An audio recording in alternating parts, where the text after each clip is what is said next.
Liverpool Reaction, an American LFC podcast, starts now.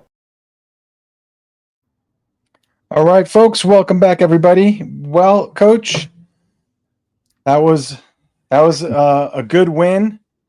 Thank God. Yeah, after four straight defeats, you have to enjoy it. And Coach, we kind of ended the last podcast kind of talking about a result versus performance. It looks like we got a little bit of both. Oh yes, yeah. Liverpool were definitely more fluid, and I think pretty much the second half performance was just kind of a catalogue of Liverpool moving forward, creating chances. Coach, the 13th minute or so, Frankfurt gets one little counterattack and they score. And looking back at that goal, although it was disappointing at the time, it did go through Robertson's legs. Maybe Robertson could have been a little bit closer to it. But when you kind of looked all over the pitch, there was 5 major changes from the starting lineup of last game versus United. We had Frimpong in, we had Wirtz starting, we had Curtis Jones, we had Robertson, and we had Ekitike in. Yeah, there were changes. I mean, actually, Frankfurt started the game quite well, but just prior to the goal, Isak went close on 2 occasions. So it seemed like Liverpool were finally starting to establish a rhythm. And I suppose that from the manager's point of view, I think the one thing he'll be concerned about with the goal was how easily and quickly they were able to move the ball from basically up in their defensive third all the way through the field and then score. So I think he'll be a little concerned about that. But having said that, I mean, pretty much Liverpool, who did start slowly, were gradually creating momentum and getting some rhythm. And so once they went ahead, then pretty much they accelerated. Coach, we had talked about some changes, some areas of opportunity for Liverpool, and it looks like Arne Slot used this as a rotation, but maybe did he use this also as a experiment to see if this would work in the Premier League? I think he'll be looking at it as an experiment, if you're going to classify it as that. And I guess we'll talk about the team for Saturday a bit later, but the team overall looked a lot more balanced. And everything just seemed to work better. Now, I'm sure that the cynics will kind of say, oh, well, it's not a Premier League team and all this kind of stuff. But having said that, Eintracht have a pretty good record in Europe the last few years. So, yeah, I mean, Liverpool went behind and I thought they responded well. They looked a lot more balanced. And the equalising goal was excellent. It was a really good counter-attack. Great ball out of the back by Andy Robertson. And then the sheer power of Ekitike once he got the ball. Very, very smart, cut across the last defender. Mm-hmm. So he's saying, well, foul me and get carded, or, I guess you got to see whether or not he's going to score, and he did. So yeah, he's obviously a quality player. Great ball, great finish. Nice homecoming for him as well. Didn't celebrate the goal. He did the the I'm sorry hands up thing that players do when they go back to their old club. And Coach, obviously Ekitike looks to be the guy now. There's talks going that Isak hurt his groin, and that's why he didn't come out for the second half. Mm-hmm. So I know I said this last time, and I mean it a little bit differently this way. Maybe this is what Ekitike needed, blessing in disguise kind of thing again, where he now is going to be the main guy for a little bit until Isak kind of gets better. his groin gets better. Isak's definitely going to play a big role in Liverpool's season this year and beyond. But for right now, to establish a rhythm to a guy that is scoring goals, who is in form, it looks like it's his spot now up front. Interesting lineup, though, to go with Ekitike on the right and Isak in the middle. However, they did kind of get close to each other on the offensive area. The final third, they were kind of a little bit closer to each other. It was an interesting tactical change that Slot made. I read it as a 4-4-2. I read it as a 4-4-2 with the two up front.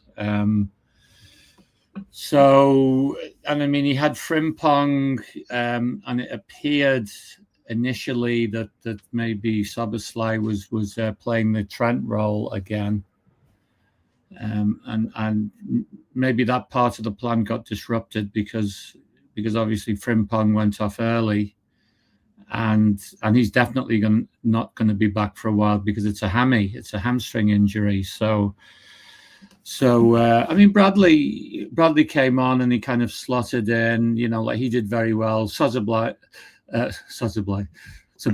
was really good, very strong performance. Like he's a very key player for Liverpool now. And Wirtz looked pretty good too, Coach. Yeah, I thought basically that they all look good. And if he is going to kind of play this 4-4-2 type variation, I think it's going to be hard to fit Mo Salah into that lineup because obviously your two wide players, like they've got to get up and they've got to get back. So yeah, it'll be interesting to see if he persists with it. Coach, Curtis Jones, I thought, had an excellent game as well from a standpoint of keeping calm, getting hold of the ball, moving it around. Kind of a performance a la Jordan Henderson a little bit from that standpoint. I thought he played very well, and I thought he was the kind of the engine behind the race car there, just making sure things were ticking along. What did you think of his performance? He did well, and he seems to have a lot of confidence right now. So, again, it's going to be interesting to see what happens because whilst I think over the course of the season that the manager has to be prepared to rotate more, they've been on a run where they've dropped games, and they ended up getting a convincing performance tonight. I mean, I would pretty much leave the team as it is with Bradley in for Frimpong and Chiesa in for Isak. Yeah, I mean, that's if Isak isn't fit to play or they use Isak as a sub. But that's what I would be tempted to do. But I suppose that the interesting thing about it is, playing in the Premier League where the midfield threes tend to be quite physical. Can Liverpool afford to play without Gravenberch, basically? So we'll have to wait and see on that. Coach, with this kind of change with a 4-4-2 potential going into the next game, would Szoboszlai moving to the right-hand side make sense, or do you just kind of have like a box in the middle and then the two up front, maybe go Chiesa and Ekitike up front? Well, who did he have in central midfield? He had Jones and Wirtz. Jones, Wirtz, and Szoboszlai, yeah.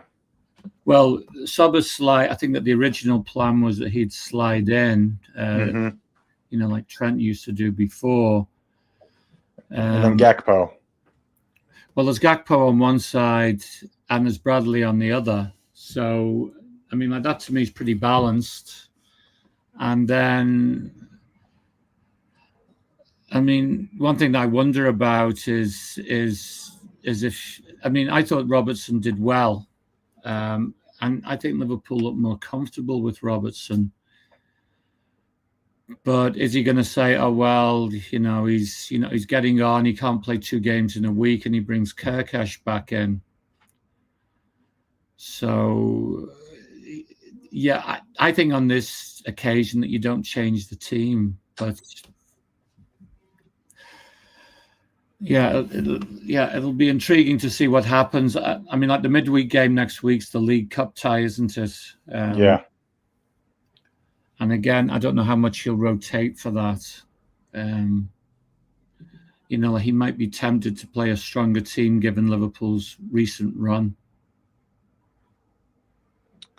Yeah, possible. Coach, the goals, all pretty good goals. 2 headers, one from Van Dijk, one from Konate. The broadcast was talking about Frankfurt's strategy of having 2 smaller guys kind of help block them off and have their bigger guys at the 6-yard line, and they just could not stop those 2 big guys getting to the ball. And it's nice to see some headers go in, but also then Wirtz plays a ball square coming down the right-hand side, right to Cody Gakpo. He gets on the board, and then Wirtz gives Szoboszlai a little pass, and Szoboszlai's thunderbolt to the bottom left-hand corner. So out of all the goals, which one you think is the more impactful from a Premier League standpoint?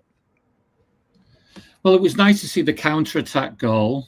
And I mean, there's a little bit of everything, wasn't there? I mean, you've got a counter-attack goal. You've got the 2 headers are set pieces.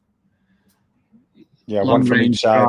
Long-range drive from Szoboszlai. I mean, really, they should have had 6. I mean, because Salah could have given Wirtz his first goal, couldn't he? Mm-hmm. So it'll be interesting to see how that's interpreted in the dressing room. I thought that was a bit selfish, actually, because he seemed to see him. But he still went for goal himself. And it's going to be very, very interesting, the Mo Salah thing for Saturday. I mean, I suppose, would he be tempted to play him if they do the 4-4-2 as a striker? Yeah, I mean, I know Klopp sometimes occasionally played him as a strike. I think with certain situations where he'd play him down the middle of the field, usually later in the game. Mm-hmm. So going all the way back to what we said at the start of the season, I mean, how the manager deals with Mo Salah this year, I think is a key to the season, actually. And it's just turned out that he's not had a great start to the season, and he's probably very frustrated, which is understandable. But at the same time, he's still got to be part of the squad and part of the team, whether he's playing or he's not playing. And as I say, I just felt that he could have squared the ball to Wirtz and, given his teammate a goal, and one that would have really boosted his confidence, because Wirtz, he might have got a couple of assists today, but he's still looking for that elusive first goal. Yeah. What were some other takeaways that you had from the game, from a performance standpoint? Obviously, the result was there. 5 goals is going to do a world of confidence for everybody, all the different ways they scored. So from a team perspective, I think, we're looking good. But anything else you pulled away from the game that was important from a performance standpoint?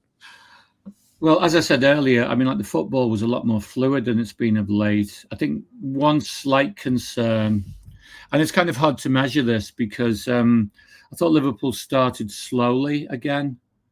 Now, part of that can be because obviously that the Germans, they're at home.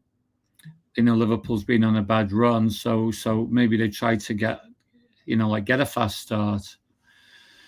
So I guess one thing that I'm sure Arne Slot will feel that he wants his team to start stronger. I mean, it's kind of hard going back to Manchester United. I know that a lot of people are kind of fretting about that goal in the first minute.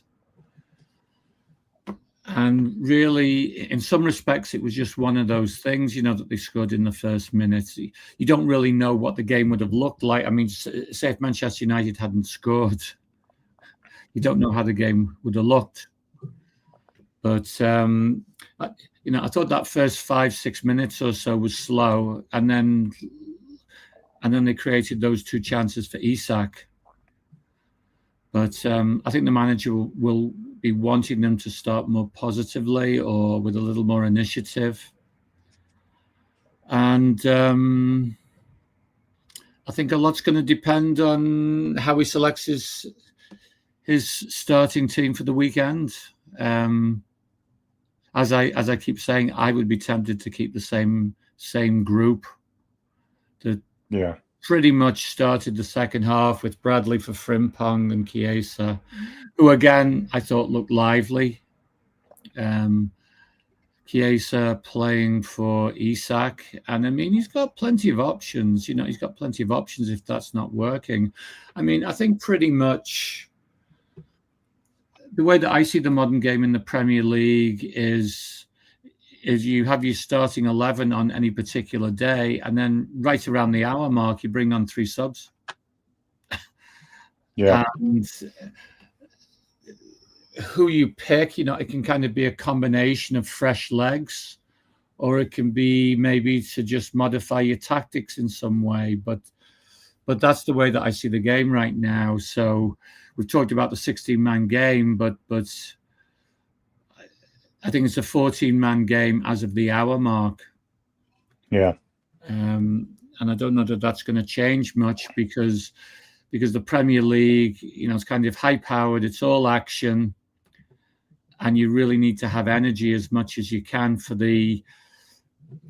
I'd say 90 minutes, but oftentimes it's a lot longer than 90 minutes now. So these are all things that I think managers and coaches will be figuring into their game plans now. And I think Liverpool's the same. So, I mean, just say hypothetically, if they do play that 11, if Gravenberg is fit, you've got him to bring in. You've got McAllister. I guess Ingemoa might all of a sudden be an option. Isak, depending what his injury situation is, bringing him in off of the bench. So Liverpool aren't short of options and good options.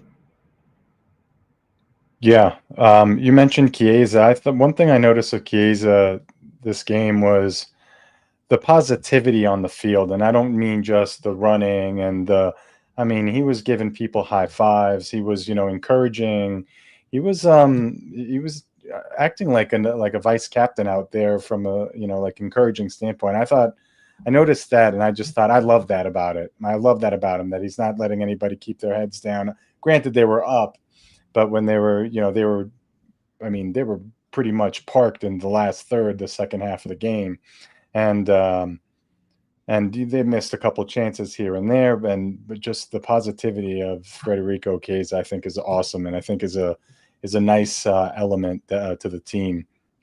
Well, Coach, one thing that we said in the previous pod, and I think it was borne out tonight, that Chiesa, Robertson, and Ekitike will bring more energy to the team, and they definitely did tonight. So, yeah.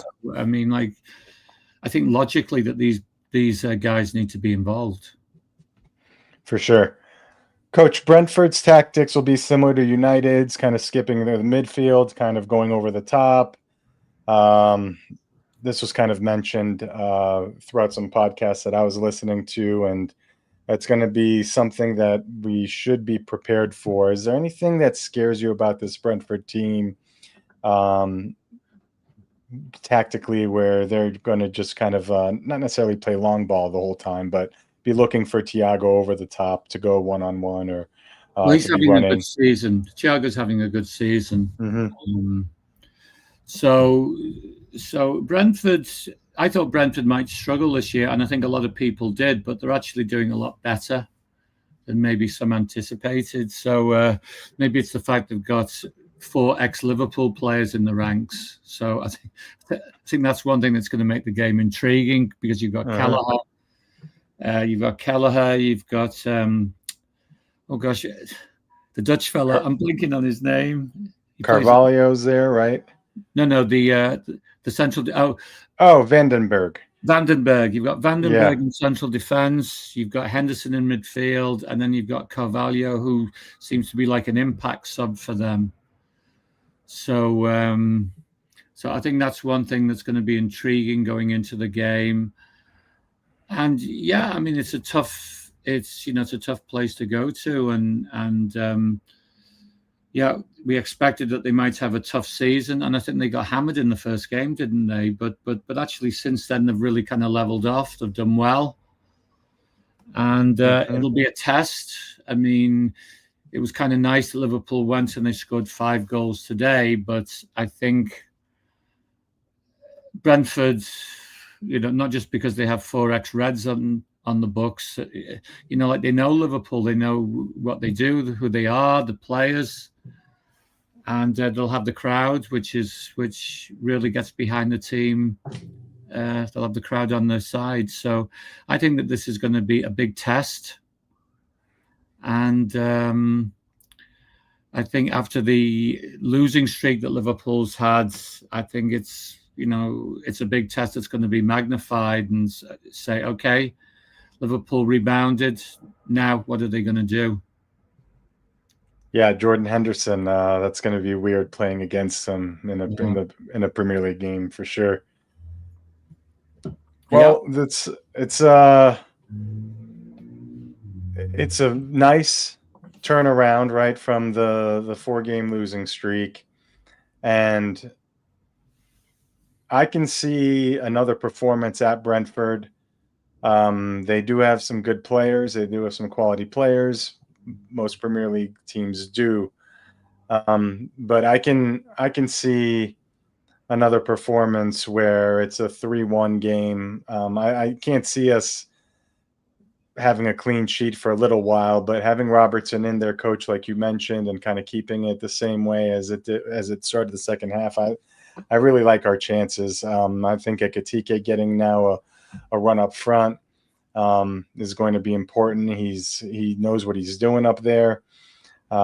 He's cool, he's calm, he's collected in front of goal. He scores. He's full of form, and then the energy, like you mentioned. And coach, I guess one thing I'd have to ask you is going with Robertson, obviously over Kirkes, but do you have to manage Robertson's minutes at some point? Is this the one where you just leave him out as long as possible, knowing that he's not playing midweek he won't play midweek, and Kirkes will get 90 minutes in that game?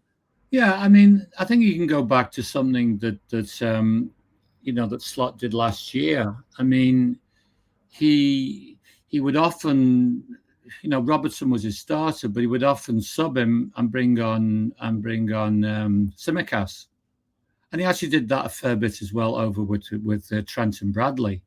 Mm-hmm.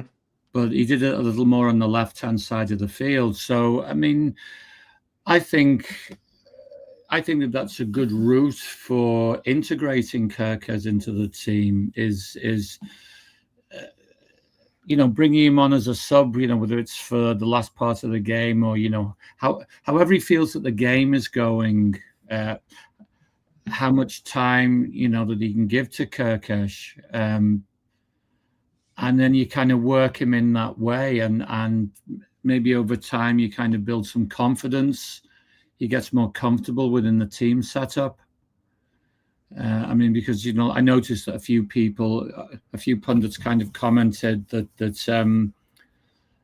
Van Dijk and Robertson are more comfortable together, and maybe Virgil's not quite as comfortable right now with Kirkes, and that's something that can only come with time.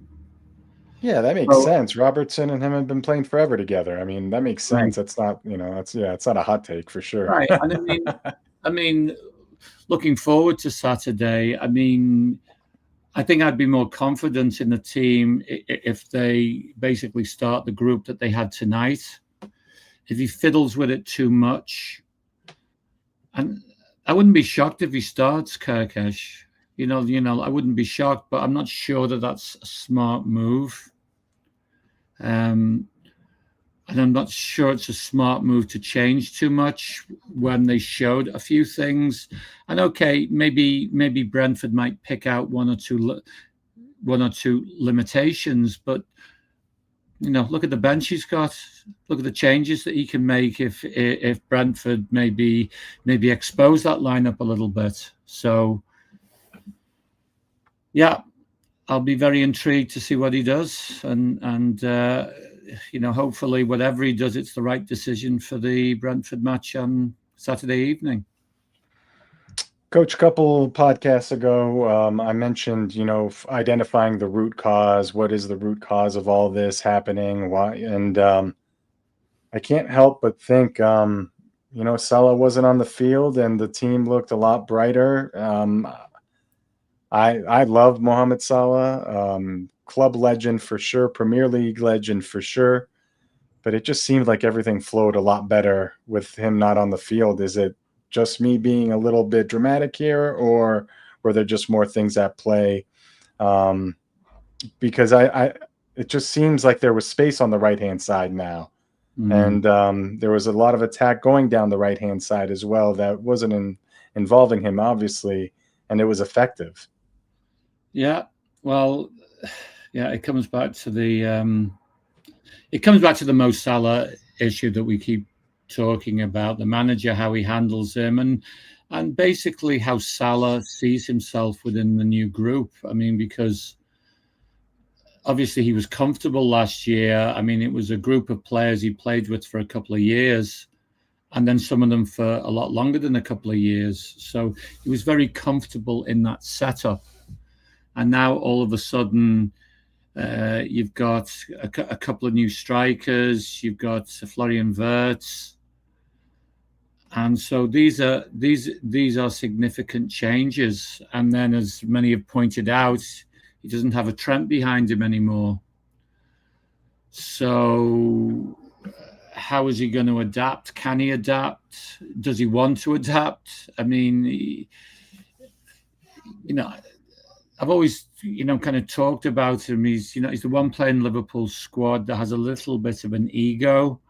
It's not a Cristiano type ego or an Mbappe type ego, but he has a definite ego, and all of a sudden he's maybe not happy because he didn't play tonight or he had to come in off the bench. But this is where the manager has to show his colours. I mean, as I wrote in my newsletter and everything, he has to show. Arne Slot now has to show kind of that he's the boss, and he's got to make a big decision maybe, and maybe that big decision is either that Salah doesn't start or Salah doesn't see as much time. And the reality, as we've noted before, is he'll be missing for a month anyway. Yeah. Once we get into January, and it's the African Nations Cup. Yeah, I think if I remember right from a couple of years ago, he left like mid to late December to get up with the national team and train, if I remember right. But Coach, as you kind of take a quick look ahead, we have a busy November. We have 6 games in November.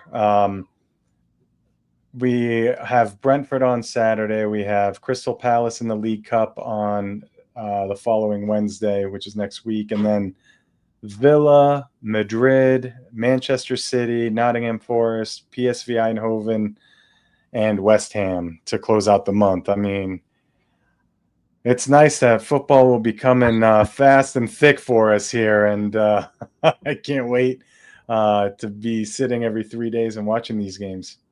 Oh, yeah.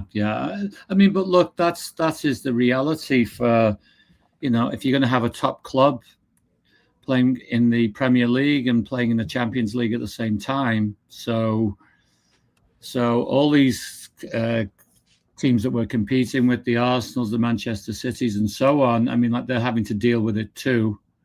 Yeah. So, so who's going to deal with it the best? And I think in Liverpool's case, there are question marks given the recent run, given that there's a lot of new personnel. And hey, if players like Salah and Robertson all of a sudden lose their place after years of being the go-to guys, that significantly changes the chemistry of the group. So I guess there's a number of unknowns, and that unknown, as we've talked about before, extends to the manager, because his first season here was pretty much plain sailing, and now he's got to show his colors to some degree.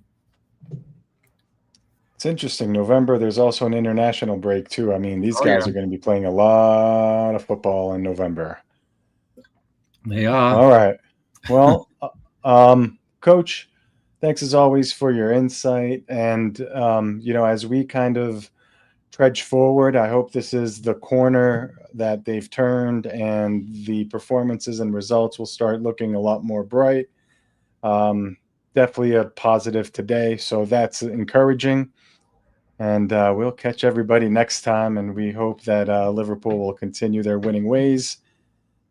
And we'll Coach, are you available on Saturday? Are we doing this Sunday, or what's your schedule? I'm not quite sure of my schedule yet. It might have to be Sunday. But I'll let you know. All right, sounds good. All right, everybody, thank you for watching. Take care. Okay. Coach and I want to take a second to thank everybody for watching on YouTube, or whether you're listening via podcast. Please subscribe or follow the show wherever you consume your content. We are looking forward to continuing to bring you the best Liverpool content out there. We'll see you next time.